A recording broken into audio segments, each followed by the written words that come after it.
So guys, we just did chapter 1, and I'm trying to figure out how I'm going to actually put these videos together, but we just did chapter 1. If I decide to put this part in the first video, then thank you for watching, and I will see you next time. If this is actually in the second video, then let's continue on.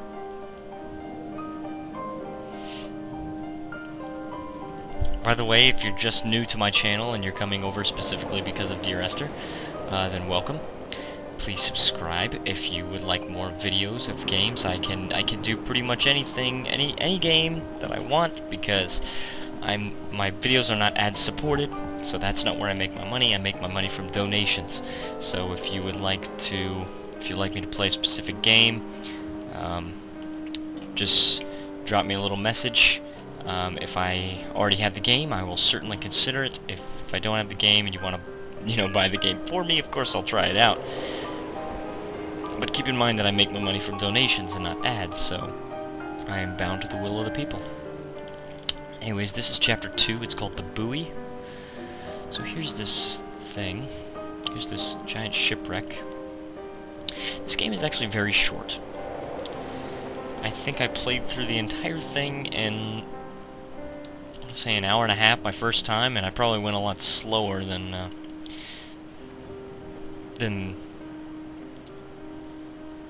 I will this time, just because I didn't always know where to go, especially on this chapter.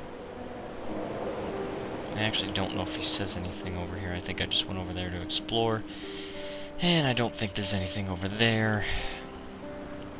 So you don't actually see this when you first come out here.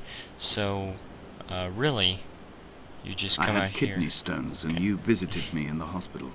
After the operation, when I was still half submerged in anesthetic, your outline and your speech both blurred.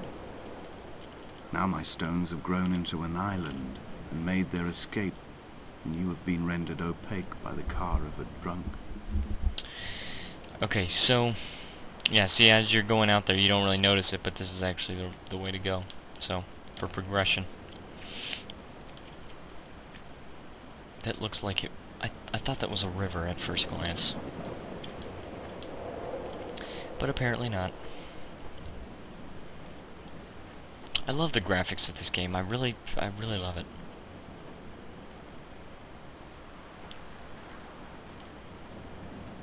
By the way, left clicking just makes you look closer at things. The controls are just WASD, and Q is to swim up if you get into water.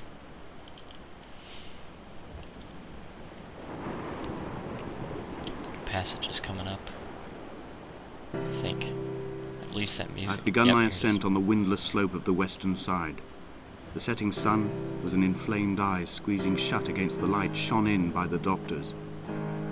My neck is aching through constantly craning my head up to track the light of the aerial.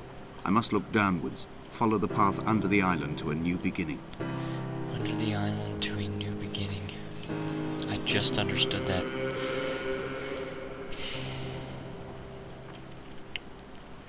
I'm telling you guys, this has got a great story. The Buoy was constructed originally in the early 1700s. By then, shepherding had formalized into a career. The first habitual shepherd was a man called Jakobsen, from a lineage of migratory Scandinavians. He was not considered a man of breeding by the mainlanders. He came here every summer whilst building the Buoy, hoping eventually that becoming a man of property would secure him a wife and a lineage. Donnelly records that it did not work. He caught some disease from his malcontented goats and died 2 years after completing it. There was no one to carve white lines into the cliff for him, either. Yeah, no one to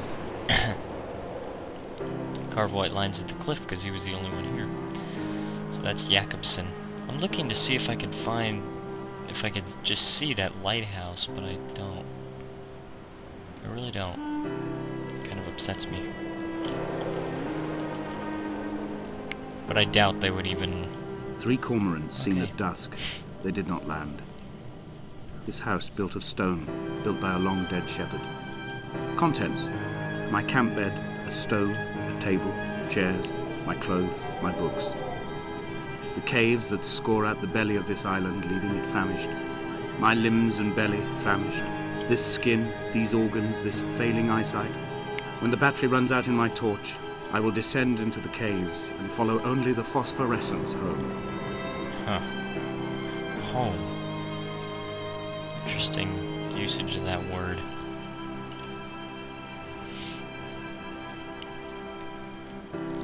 I'm just thinking, ooh. Oh, you can't get there. I thought you could. Just at first glance, it looked like you could. Okay, so that... This is kind of scary. See, I know you actually get to go down there. Or I'm pretty sure that's where you go down. But you actually get to go back here, and I don't think there's anything of interest over there. But I've never been back there. I mean, I have no idea. But I know you can get the story without me going back there. Jakobsen's ribcage, they told Donnelly, was deformed, the result of some birth defect or perhaps a traumatic injury as a child. Brittle and overblown it was, and desperately light. Perhaps it was this that finally did for him, unable to contain the shattering of his heart. In half-light, his skeleton a discarded prop, a false and calcified seabird. Okay, wait, a false and calcified seabird. See, I never heard that passage before. False and calcified seabird. Now think about seabird. That's a gull. Seagull. Okay, I think I've got kind of an idea. They found Jakobsen in early spring. The thaw had only just come. Even though he'd been dead nearly 7 months, his body had been frozen right down to the nerves and had not even begun to decompose. His fingernails were raw and bitten to the quick. They found the phosphorescent moss that grows in the caves deep under the nails. Whatever he'd been doing under the island when his strength began to fail is lost. He'd struggled halfway up the cliff again, perhaps in a delirium, perhaps trying to reach the Bothy's fire before curling into a stone and expiring. Okay, so that's very interesting. See, I've heard a passage about Jakobsen's death, but I didn't hear that one. It's very interesting. He said that the thaw had only just come, that he was that the animals ignored his corpse, and he was curled into a claw instead of a stone.